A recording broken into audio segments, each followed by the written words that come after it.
क्या आप middle class family से हैं और आपके पैसे बचते नहीं हैं? तो आज हम इस मिस्टेक की बात करेंगे जो 10 गलतियां हम करते हैं जिससे हमारा पैसा नहीं बचता है। हर मिडिल क्लास फैमिली ये गलती करती है। तो कृपया इस वीडियो के माध्यम से हम आपको यही सिखाने वाले हैं कि वो कौन सी वो 10 गलतियां हैं जो हम करते हैं और हमारा पैसा नहीं बचता है। तो आज इस वीडियो में बने रहिए, अंत तक आपको पूरा क्लियर हो जाएगा कि क्यों हमारे पैसे नहीं बचते हैं। तो मेरा नाम है मंगल गौर और आप देखें फाइनेंस फैमिली। तो बने रहिए इस वीडियो में। आज हम बात करेंगे वो 10 गलतियां जो हम लोग अक्सर करते रहते हैं। तो पहली गलती पे हम आज बात करते हैं कि जो सेविंग के बाद हम इन्वेस्ट करना, यह सबसे बड़ी गलती हमारी होती है कि हम सोचते हैं कि चलो पैसा आएगा तो हम बचा के उसके बाद इन्वेस्ट करेंगे। सबसे बड़ी गलती, इससे क्या होगा कि आपका जो पैसा है वो ग्रो नहीं हो पाएगा।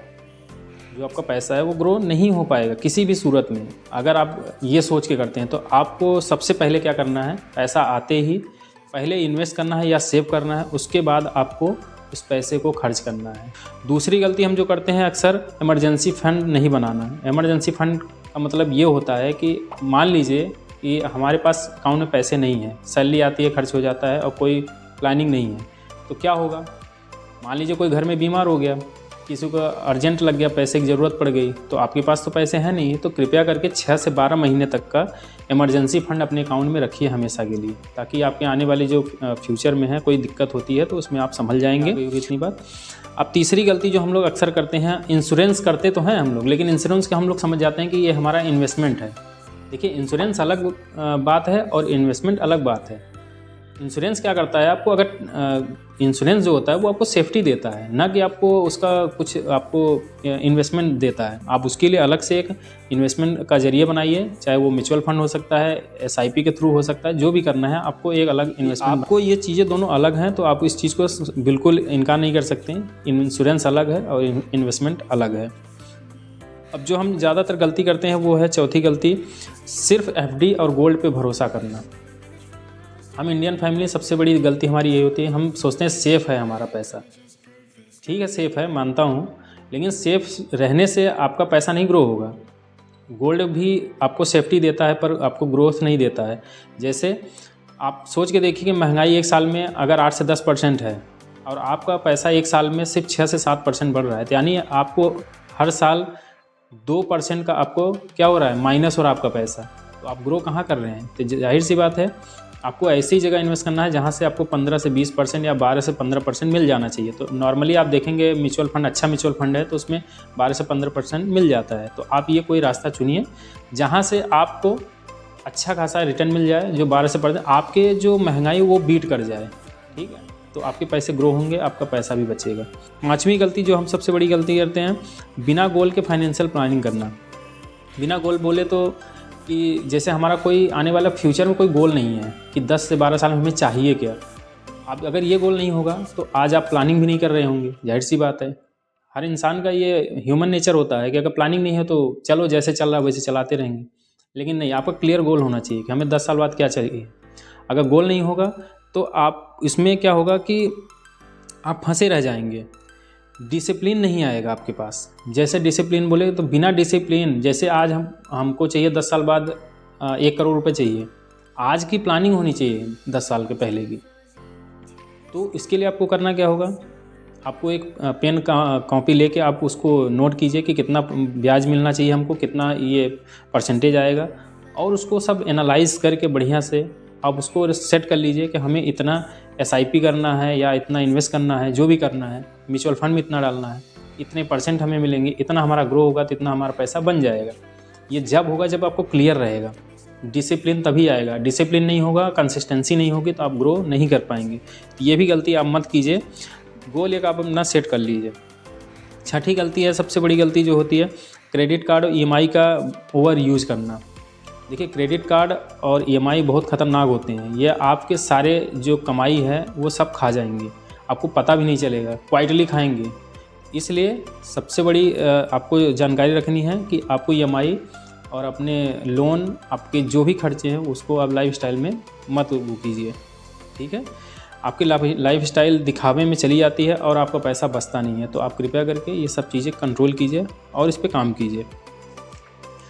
7वां होता है टिप पे स्टॉक मार्केट में इन्वेस्टमेंट करना। अक्सर हमने अभी काफ़ी सालों से मैं भी 2020 से स्टॉक मार्केट में हूँ, नॉलेज ले रहा हूँ, सीख रहा हूँ, अभी भी सीख रहा हूँ। लेकिन आजकल मैं देखता हूँ कि तुरंत क्विक पैसा चाहिए, यानी डबल करने वाला एक स्कीम चलता है। वो आपको टेलीग्राम पे भी मैसेज आ सकता है, व्हाट्सएप पे भी आ सकता है। ये जो स्कैमर होते हैं ये करते क्या है, आपके पैसे को लेके आपको स्कैम कर जाएंगे। तो कृपया आप इन सब चीज़ों पे भरोसा मत कीजिए। जो चीज़ लीगल है बढ़िया तरीके से आप इन्वेस्टमेंट कीजिए, सीख समझ के अपने दिमाग से कीजिए। किसी के टिप के भरोसे में मत कीजिए कि पैसा कोई डबल कर देगा। कोई ऐसी जगह नहीं है जहाँ पे पैसा आपको बिना काम किए हो या बिना मेहनत किए हो या बिना कुछ ऐसा लगाए हुए जो आपको डबल कर देगा। सोच के देखिए, बैंक आपको साल में 6 से 7% देता है और 10 साल में डबल करता है आपका पैसा। और एक बंदा आता है कहता है 1 महीने में डबल कर दें, कैसे हो सकता है? कहाँ से करेगा वो? तो जाहिर सी बात है ये सब स्कैम है। तो इन सब चीज़ों के चक्कर में मत पड़िए। आप अपने बुद्धि से, अपने विवेक से, अपने दिमाग से आप इन्वेस्टमेंट का रास्ता ढूंढिए। बहुत है रास्ते, म्यूचुअल फंड है, स्टॉक मार्केट भी है, SIP है, बहुत चीज़ें हैं, PPF है, गोल्ड में है, बहुत चीज़ें हैं। जहाँ आपको लगता है कि हमको यहाँ से बीट हो जाएगा तो वहाँ आप कीजिए, ठीक है। तो ये सारी चीज़ें आपको करनी पड़ेंगी।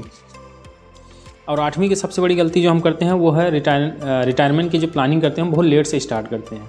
जाहिर सी बात है अगर हम लेट करेंगे तो हमारे कंपाउंडिंग का फ़ायदा नहीं मिल पाता है। कंपाउंडिंग का मतलब आप समझ ही रहे होंगे कि पैसे जैसे 1 साल पे अगर हमको पैसा मान चले 12% हमको मिलता है, 100 रुपये हमने कहीं जमा किया, 1 साल में कितना हो जाएगा 12% का, यानी 112 रुपये हो गए।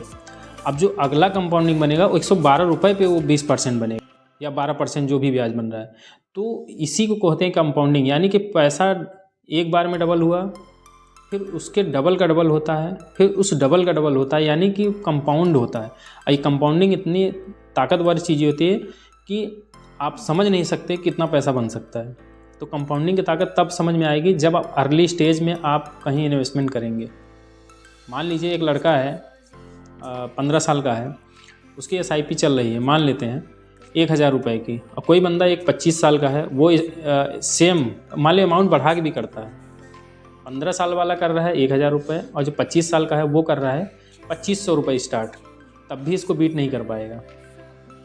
आप समझ रहे हैं? तो इसी को बोलते हैं कंपाउंडिंग। जितनी जल्दी स्टार्ट करेंगे उतनी जल्दी कंपाउंडिंग का फ़ायदा मिलेगा और आपका पैसा बहुत ज़्यादा ग्रो होगा। तो इस चीज़ को आपको क्लियर रखना है, नहीं तो आप कंपाउंडिंग का मज़ा नहीं ले पाएंगे और आपको ग्रोथ नहीं मिल पाएगी। और 9वीं सबसे बड़ी गलती क्या करते हैं, सिर्फ एक इनकम सोर्स पे हमें टिके रहना है। जैसे जॉब चल रही है तो जॉब पे भरोसा कर लिए, कहीं बिजनेस चल रहा है, ठीक चल रहा है तो अच्छी बात है, नहीं चल रहा है तो उस पर भी भरोसे रहते हैं, चलो वहीं से निकलेगा। मान लीजिए कोरोना 2020 में आया, क्या हुआ, सारे बिजनेस बंद हो गए, इनकम बंद हो गई, जॉब चली गई। तो ये एक इनकम सोर्स पे ऐसा आजकल देखिए, एक इनकम सोर्स पे रहने का मतलब ये है कि आप रहेंगे तो आपको हमेशा नुकसान ही होगा। तो हमें एक इनकम सोर्स पे नहीं रहना है, हमें मल्टीपल इनकम सोर्स बनाने हैं। आजकल ऑनलाइन है का ज़माना है, आप सीख समझ सकते हैं बढ़िया से। आपको बहुत रास्ते मिल जाएंगे जहाँ से आप साइड इनकम कर सकते हैं। फ्रीलांसिंग है, आप पे ऑनलाइन वीडियो एडिटिंग है, वीडियोग्राफी है, बहुत सारी चीज़ें हैं जहाँ से आप स्किल को डेवलप करके आप पैसे कमा सकते हैं बढ़िया से, बहुत अच्छे से अच्छा पैसा कमा सकते हैं। लोग कमा भी रहे हैं। तो साइड में इनकम आपकी होनी चाहिए, क्राइसिस में आपको दिक्कत ना आए, इसलिए मैं कह रहा हूँ आपको। तो ये गलती नहीं करनी है। 10वीं सबसे बड़ी गलती जो हम करते हैं, हमारी मिडिल क्लास फैमिली करती है, जो मिडिल क्लास के नीचे वो भी यही गलती करते हैं, अपने बच्चों को फाइनेंशियल एजुकेशन नहीं देना। अमेरिका में सोच के देखिए, इतना जो विदेश के लड़के होते हैं या बच्चे होते हैं, उनको एक सरकारी स्कूल में रहते हैं तभी उनको फाइनेंशियल एजुकेशन दी जाती है कि पैसे को मैनेज कैसे करना, पैसा बनता कैसे। लेकिन हमारे इंडिया में ऐसे कोई एजुकेशन नहीं है जहाँ पे आपको ये सिखाया जाए कि पैसे से पैसा बनता कैसे, पैसा होता क्या है, पैसे का यूज क्या है, कुछ भी नहीं। हमें वो सिखाया जाता है सिर्फ पढ़ो और लिखो और नौकरी करो। तो इससे काम नहीं चलने वाला है। अगर आप भी यही कर रहे हैं तो आपके बच्चे भी वही करेंगे, उनके बच्चे भी वही करेंगे, ये पीढ़ी दर पीढ़ी चलती रहेगी। तो कृपया करके हमें ये चीज़ समझनी पड़ेगी कि हमें अपने बच्चों को फाइनेंशियल एजुकेशन देना बहुत ज़रूरी है। आज नहीं देंगे तो वो पीढ़ी दर पीढ़ी आपको नीचे जाती रहेगी, वो प्रोग्रेस होता रहेगा और वो कुछ भी नहीं कर सकते। जैसे हम परेशान हैं वैसे वो भी परेशान रहेंगे, उनके आने वाले भविष्य में जो बच्चे होंगे वो भी परेशान रहेंगे। तो कृपया करके आप अपने बच्चों को एजुकेशन दीजिए, चाहे खुद दीजिए या तो कहीं ट्रेनिंग दिलवाइए, लेकिन दिलवाइए ज़रूर। फाइनेंशियल एजुकेशन बहुत ज़रूरी है। तो ये सब चीज़ें मैं आपको इसलिए बता रहा हूँ क्योंकि फाइनेंशियल एजुकेशन ऐसी चीज़ है कि जहाँ से आप फाइनेंशियल फ्रीडम ले सकते हैं। बिना नॉलेज के कुछ नहीं होता इस दुनिया में।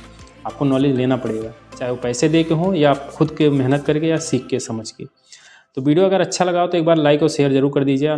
चैनल पे नए हैं तो एक बार सब्सक्राइब कर लिए ताकि आपको ऐसे ही वीडियो मिलते रहें। और मैं लास्ट में यही कहना चाहूँगा, पैसा कम कमाना गुनाह नहीं होता है, उसको सही से मैनेज करना होता है। मेरा एक गोल्डन रूल है, तो आप पैसे को मैनेज कीजिए,